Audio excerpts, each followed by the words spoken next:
My research is really around sort of the silviculture of planted forests, and particularly the link between silviculture and productivity.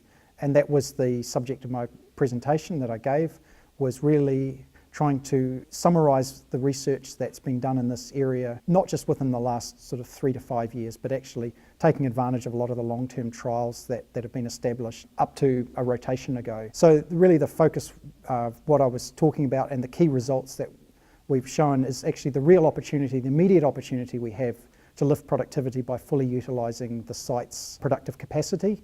And the work that Mike showed was based on the modelling results that he's done, and that was complemented by the work that I've presented, which really took the results from long-term trials that looked at the volume growth and also the value that can be realised under different combinations of stand density and seed lot on a range of sites across New Zealand. And what we really showed was that the volume productivity and the value was maximised at stand densities that are quite a bit higher than those that have been conventionally used. And I think this is challenging some of the silvicultural thinking in New Zealand, and we're seeing many of the companies, probably most of the large companies, reviewing their silvicultural regimes and really considering seriously moving towards higher stock regimes as really the immediate opportunity or the low-hanging fruit for increasing productivity and profitability.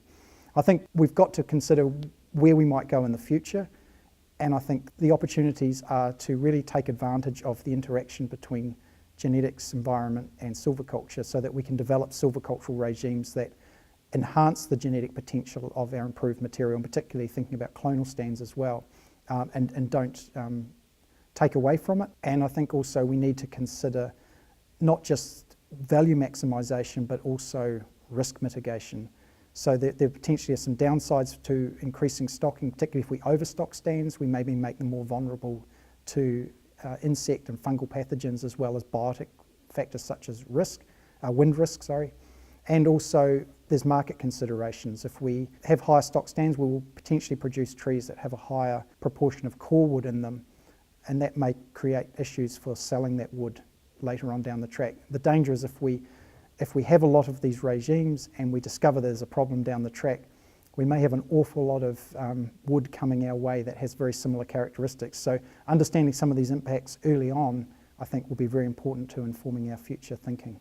The immediate impact is that it will create more value per hectare, which improves the economics of forest growing. It will help ensure that if we've had less than optimal outcomes financially this time around, people could re-establish stands with higher stockings and create a better financial outcome next time around.